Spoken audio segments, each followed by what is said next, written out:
Cavalcade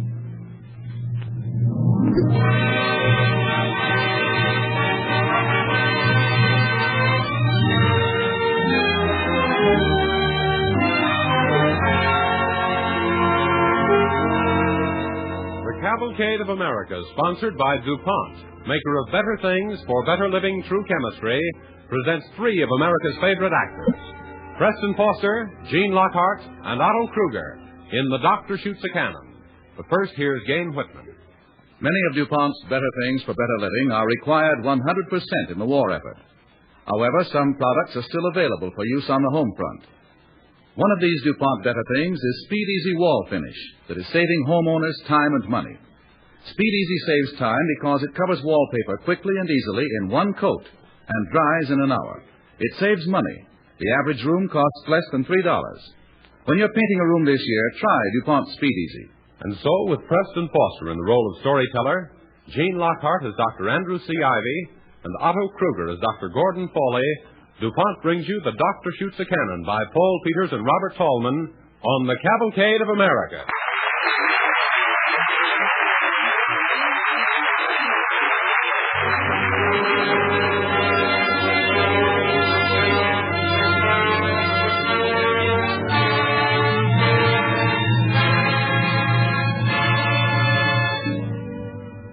This is Preston Foster. Tonight I'm going to tell you a story. It's a true story, and it's called The Doctor Shoots a Cannon. It's not about any doctor in particular. Or rather, there are two doctors who actually do shoot a small cannon farther along in the story. But there's more to it than that. A lot of us think of doctors only as men who treat people who are already sick. But doctors are also fighters. Men who fight sickness itself. The fighters in our story wear the uniform of the United States Navy. They fight in the gleaming, insulated laboratories of the Naval Medical Research Institute, in a quiet sort of place called Bethesda, Maryland. But it's no snug harbor.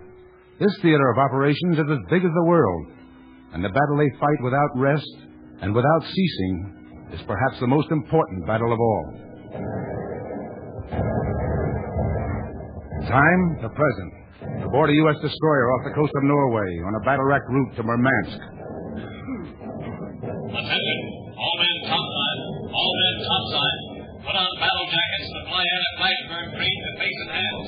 Battle jackets and hands. All right, Nick, haul out that can of gook. Yeah, I don't like that stuff. Well, just rub it on. Just rub it on. Don't take it. That's a heck of a note when you have to go into battle smeared up like a clown. But Flashburn ain't nothing to monkey with. I saw Chaplin get it once down at Alphavona Passageway. Look out! Man, that was a close one. Who said them Nazis can't shoot? Yeah. Look out! Look out!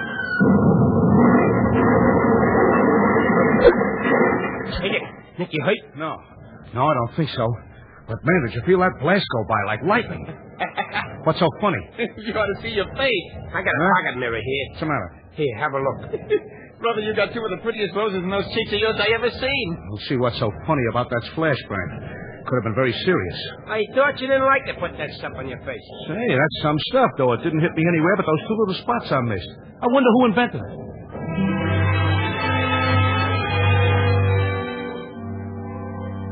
Battle jackets and anti-flashburn cream. A routine order. The men joke about it a little, but they know. It doesn't look like much of anything. You smear it on your face and hands, let it dry, and wash it off when the shooting's over. But the men in the Navy know. Maybe they don't know what it's made of or who invented it, but they know that it works. And there was a time... Listen. I was in the bunk room shaving when the bomb hit us, sir. Jenkins was perched on the bunk right behind me, and he didn't feel anything. But me? Say, it was like somebody snapped a whip over my hands and face. It went up my legs and arms like scalding water, sir. Only dry. Hot and dry. When I heard the alarm bell go, I grabbed for my life jacket and started down the passageway. I didn't hear the explosion. It was like something came rushing at me. Choked off my breath. No, it wasn't hot in there. I didn't see any flash. It just hit me. Poof. I didn't think it could be a burn.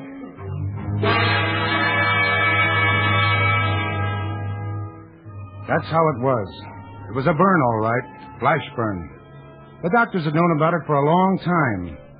A heat wave generated by an exploding bomb or shell, capable of traveling down open hatches, through corridors, and even around corners, striking as far as 200 yards from the actual scene of the explosion. It was a problem in physics. Scientists had an explanation for it. But in the battles of Midway and the Coral Sea, between 25 and 30% of all casualties were due to flash burn.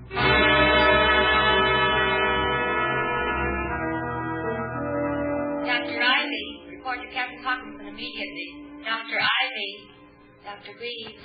That voice you hear is coming over a loudspeaker in the library of the Navy's Medical Research Institute in Bethesda, Maryland. At the summons from the speaker, two of the doctors rise, cross to the shelves, and replace the books they are reading, then walk out. Dr. Ivy doesn't seem to be about. Oh, yes, here he comes now. He seems to be bustling along in a great hurry. Well, Dr. Ivy. I'll talk to you later, Dr. Foley. There's something I've absolutely got to do. Well, they were just calling you to report to Captain Hawkinson. I thought you might like to know. Thank you. I've been over at the hospital looking at some burn cases. See, did you read this latest report on flash burn casualties? Yes, and it's terrible. Absolutely terrible. 25 to 30%. Now, that doesn't seem possible. Doctor, I've been thinking. You've read those native buttons about blood plasma and making a medicated ointment with one of the sulfur drugs, for instance. No, wait a minute, Doctor. Wait a minute. Well, why not? Any fool can plainly see. You see, I know. I'm not getting roped in any more experiments with you, Dr. Ivy. I'm leaving for New York in exactly 2 hours. Oh, bother New York. I've got some important work to do in New York, and besides, I want to see my wife. My dear Dr. Foley, Dr. Ivy, report to Captain Hawkinson immediately. Dr. They're still Ivy. calling you. Well, I hope Dr. Hackinson hasn't another of those lifeboat ration problems for me. Look here, Dr. Foley. Why don't you take it over, eh? And leave me free to do the work on this ointment of mine. No, sorry. I'm going to New York, and that's final. Dr. Ivy and Dr. Foley, report to Captain Hawkinson. Dr. Foley. Dr. Foley. So that's final, is it? Well, it looks to me as if you and I are going to study that lifeboat ration problem together. Come along, Dr. Foley. They're calling you.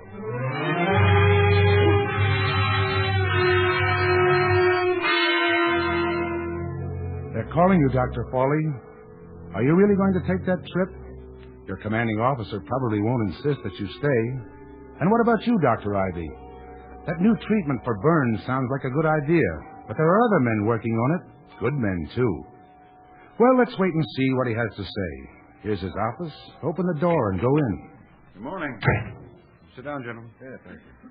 You know Dr. Coy, Dr. Greaves? Yes, Good morning, gentlemen. Of course, you've read the casualty reports on Midway and the Coral Sea. I certainly have, Dr. Hackinson. Well, the problem here is not basically one of medication. Improved medication will help matters, of course. We should have that perfected very shortly. But the Navy has asked us not for a medication, but a preventive for flash burn. What is your suggestion, Dr. Foley? Well, I was interested in the fact that only the faces and hands and the legs up to a little above the knees seem to be affected in cases of flash burn. In other words, the snug-fitting parts of a regulation uniform seem to deflect it. Dr. Greaves and I were thinking in terms of battle dress. Yes, sir. Lined with kapok, maybe, to act as a life preserver as well. I see. Dr. Foley, how does that strike you? Well, it might be worked out. A mask for the face, though, it doesn't seem very practical. No, and what about the length of time it would take to get into it? It'd be awfully clumsy. Well, Dr. Ivy, that's why I called you and Dr. Foley in here. It occurred to me that you four men working together... Dr. Hawkinson, now, you're not forgetting that I was to leave for New York tonight, are you? Work with Dr. Blair and his experiment? Oh, that's of the first importance. Oh, yes. And you, Dr. Ivy? Well, frankly, sir, I don't believe it's my cup of tea. It may not be an engineering problem, but I agree with Dr. Foley that it emphatically is not a medical problem. What about conversion of salt water to drinking water? Would you have said that wasn't a medical problem? Well, sir, that at least was a problem in chemistry, but designing a battle dress. Well, it seems to me, sir, that that's a problem for a tailor.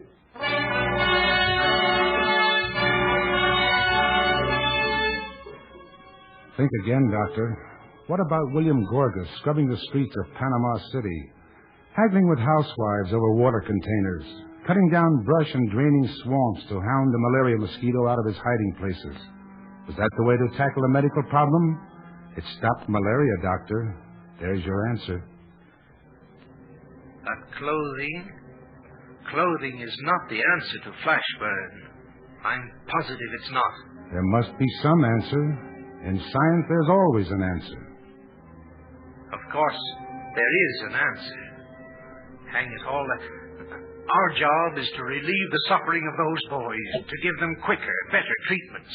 Well, Doctor, you seem to be in that box that every scientist gets into sooner or later. The old business of choosing between the relief of immediate suffering or taking a flyer on a long-range plan to remove the cause of the suffering. But that kind of research takes years. The war may be over by the time we get results. How do you end the war, Doctor? By sniping at the enemy with a rifle or by blasting his lines with a cannon? Cannon. That's it. A cannon.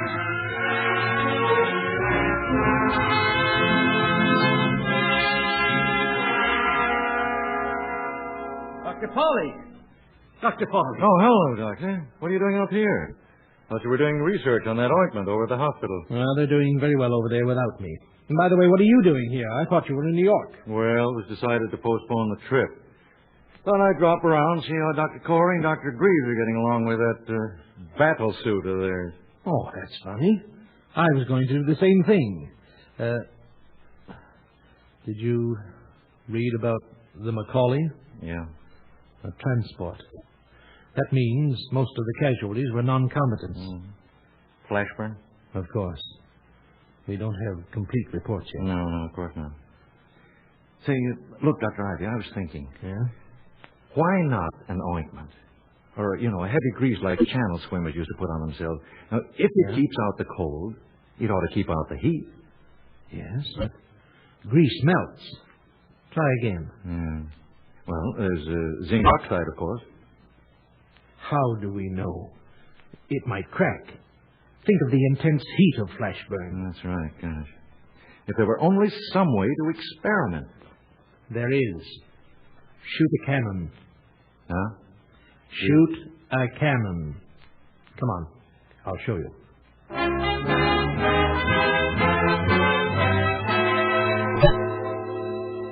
Now you're talking, Doctor. Let's have a look at that cannon.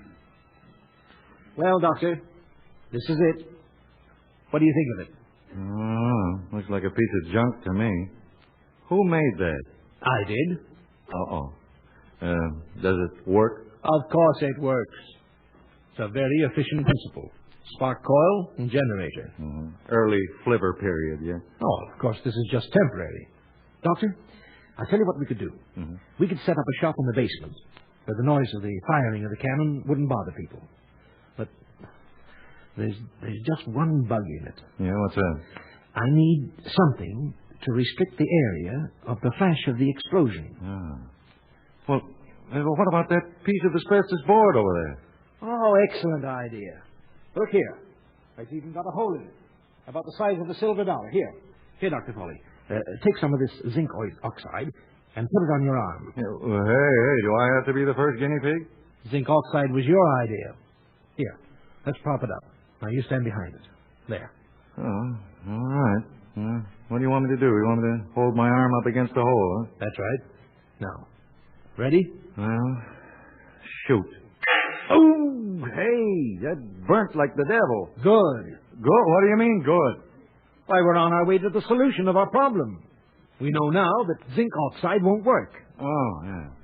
You mean to say that we have to try every possible substance by the process of trial and error? Do you know any other way? Well, no, but... Oh, listen, this will take years. Yes, I know.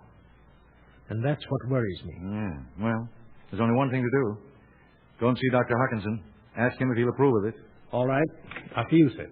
Oh, Dr. Foley. Dr. Ivy. Did you see this? What is it, Dr. Greaves? Oh, tonight's paper? Oh. The Chicago. The Chicago's been sunk. Yeah, probably means another big battle. More flash burn cases. Oh, we can't let this experiment take years, Dr. Ivy. We can't.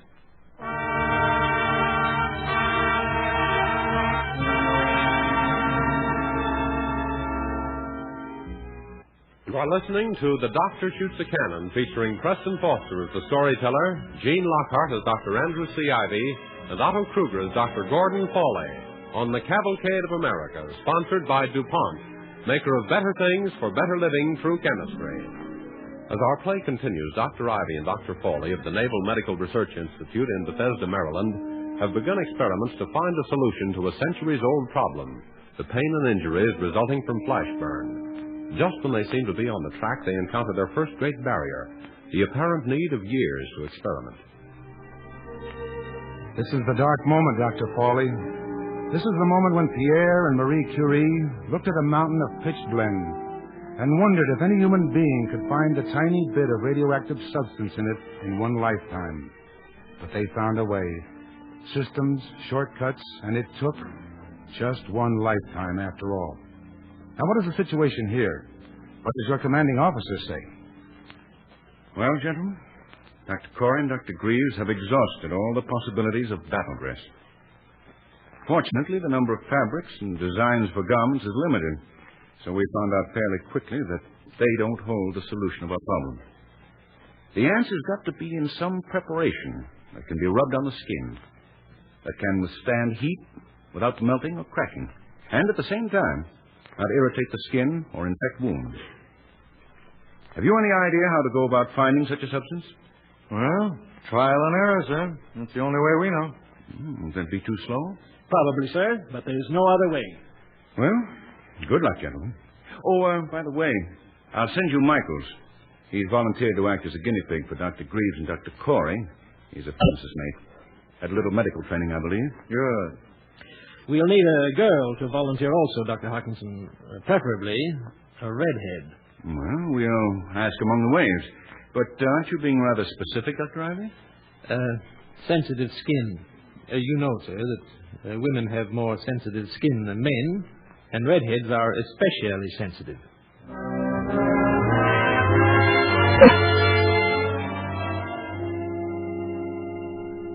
Well, I understand Dr. Corey and Dr. Greaves have willed you to us, Michaels. I guess that's about it, sir, but I wanted to go on with the experiment and got interested in it. Seaman Holland reporting for duty, sir. Well, glad to see you, Holland. This is Michaels. This is the other subject of the experiment. Very pleased to meet you, Holland. Thank you. When will we begin the experiment, Doctor? Right now. Dr. Ivy's ready. All set, Dr. Foley. All right, then. Now, Holland, you and Michael stand on the opposite side of that asbestos shield there, will you? And press your arms against these round apertures. Right here? Mm-hmm. Now, that press will strike your skin in that restricted area, and that'll enable us to study the intensity of the burn. Now, you want to add anything to that, Dr. Ivy? No, Doctor, that's about it, except that we've prepared 4 different ointments, which we'll put on 4 different spots on your arm. Well, then you're going to shoot 4 times? No, 16, Holland. 4 times 4 is 16, isn't it? Or have you youngsters changed that? Oh, you're going to shoot yourselves, too? Well, good scientist always starts with himself. You see, Michaels knows. He's had 6 months in medical school. Yeah, a year, sir. A year, huh? New Jersey? Pennsylvania. All right, now, if this ointment works, there won't be any erythema. That means redness, Holland. I see. It was a year, Doctor. And if it doesn't, you'll report at the end of 24, 48, and 72 hours for observation and treatment. All right, you're the first victim, Dr. Ivy. You ready? Just a minute. Let me check. Formula A2, B1, C4, D8. All right, Dr. Foley, let it go. Burn? I'm afraid so. Oh. That scare you, Miss Holland? No. You'll get used to it. Go ahead, sir. Ready again, Dr. Ivy. Ready. Oh. Hurt? Not much. Next. How's that, Michael? Sure. Shoot. I think D8 does it. No burn at all. Yeah? Let me make a note of that. All right, you ready, Miss Holland? Yes, sir. Shoot.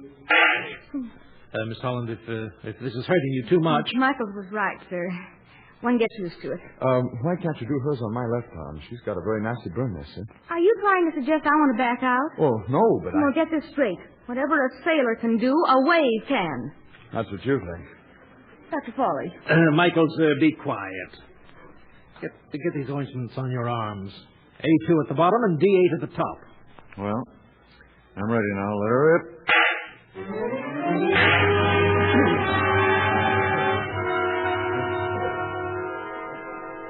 Well, let's see. Here's the score for D8. Non-irritating, 10 points. Ease of application, 7. Adherence... Don't tell me. I've still got it all over my shirt. And drying time, 2. Insulation, 10. Well, that's good. Yeah, removal ease, 3. Comfort when worn, 2. Cost, 5. And availability of materials, 8.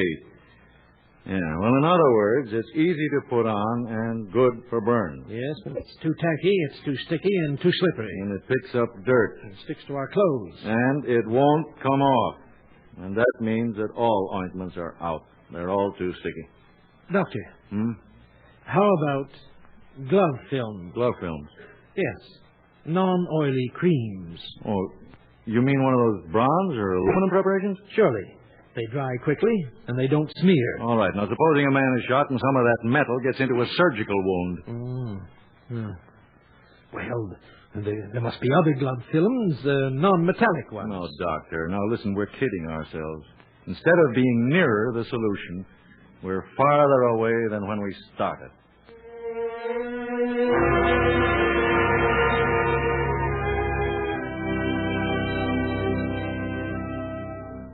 Perhaps you're right, Doctor. There's always a great time lag in science between theory and application. Leonardo da Vinci's airplane was made to fly 4 centuries later by 2 brothers on the sand dunes in Kitty Hawk. Someone, some industrial chemist perhaps, will discover the formula you're looking for years hence. It'll be another case of a lucky accident, or spilling rubber on the stove, or something that just escaped your attention, like sulfa drugs, discovered 3 decades before their miraculous healing powers were known. But this involves no world-shaking principle. We're looking for a simple, quick drying paste that will insulate the faces and hands of fighting men against flash burns. It ought to be easy. Just a matter of trial and error. Trial and error? That's how Ehrlich found his Formula 606, wasn't it? It might just as easily have been number 10 or number 10,000, but it was 606. We haven't time for 605 failures. We haven't time. Pick up that newspaper on the desk in front of you, Dr. Fawley. Another destroyer reported missing. More engagements with the enemy. The boys who went down with those ships have plenty of time. They can wait. Listen, Doctor. Hear that? That was a Jap bomb landing on the deck of the Aaron Ward. You'd better get going, Doctor. You'd better hurry. Formula H24. Ouch! That burns. Throw it out. No insulation. Formula J17. Why, that didn't hurt at all. Yes, but it won't stay on. Adherence, 0. Formula L39. Come on, Michael, stock up. Oh, all right, I guess. But I can't get it off. All right, use alcohol. Now for the film glove end. Formula M42. Fine. I'd say that's pretty close. It won't do it, correct. Let's try a modification. Formula M70. Well, what do you know? I never felt a thing. Oh, this looks like something. With all the properties. It dries in a minute. Sticks like paint. Comes off with soap and water. And this is it. This is it. Formula M70. It sounds very important, sir, doesn't it? Like a scientific discovery that's really big. Michaels, I don't think this is exactly small.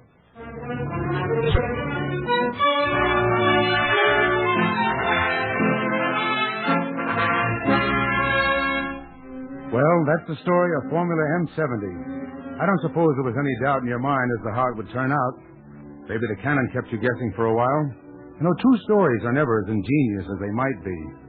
And when your heroes are 2 men who pride themselves on being fighters in the ranks, rather than shining examples, you more or less have to let the story tell itself.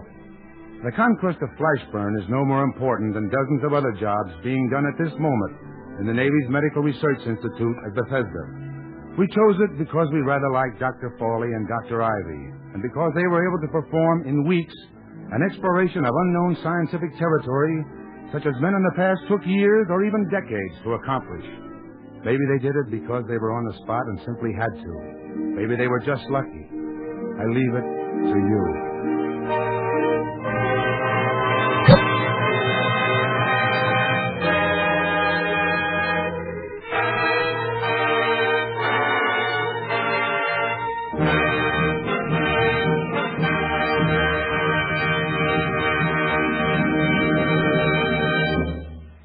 Our thanks to Preston Foster, to Gene Lockhart, and to Otto Kruger, our stars on this evening's Cavalcade.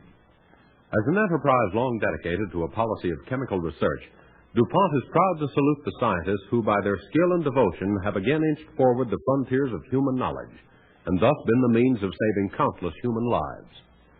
Mr. Foster will return a little later to speak for himself and his fellow players.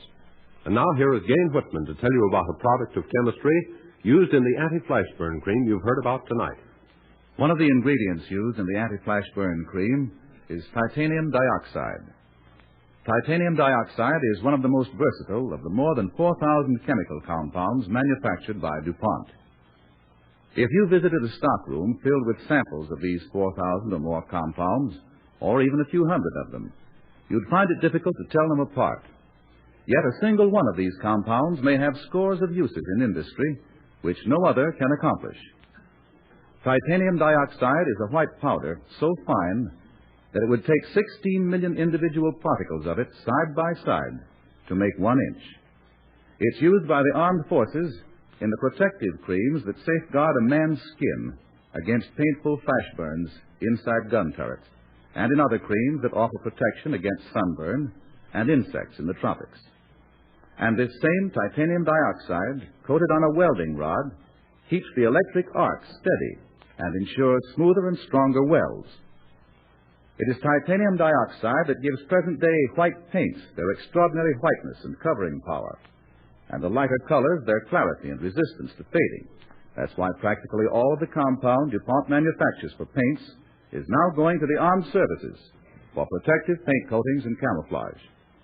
Many peacetime products, such as white rubber and the best white leather, depend for their whiteness on titanium dioxide because the particles are so fine that they go all the way through.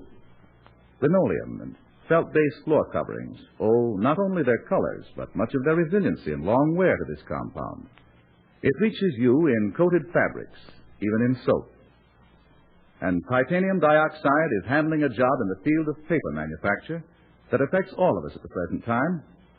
As you know, wartime needs for paper are so great that the government asks you to turn in your waste paper as a salvage. Books and magazines are printed on thinner paper. Even the writing paper you buy today is thinner.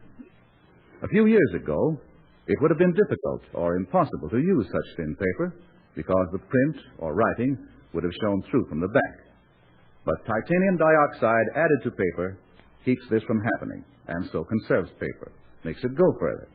All of these things, and many more, are accomplished by a single chemical compound that represents only one of DuPont's many better things for better living through chemistry. And now here is Preston Foster speaking for himself, Mr. Kruger, and Mr. Lockhart.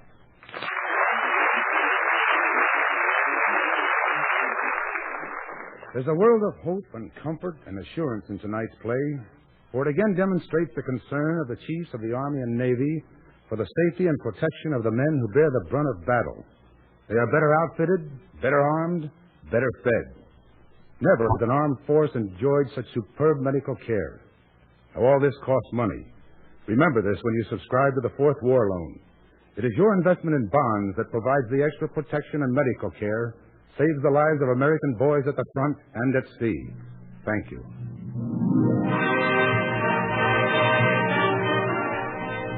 Next week, Cavalcade will present two of Hollywood's popular stars, Dick Powell and Ona Munson, in The Sailor Takes a Wife, a drama based on the adventures of a newspaper editor who joins the merchant marine. The play concerns itself with jilted love, an Irish temper, and patriotic duty.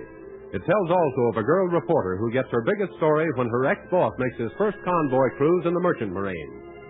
DuPont invites you to listen to Cavalcade again next Monday evening when it presents Dick Powell and Ona Munson in The Sailor Takes a Wife, a page-one drama of a newspaper man in the merchant marine, America's new lifeline across the seven seas. Tonight's music was composed and conducted by Robert Armbruster.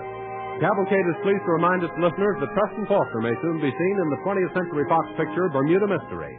Otto Kruger may soon be seen in the RKO production Cover Girl, and Gene Lockhart in the Warner Brothers musical Desert Song.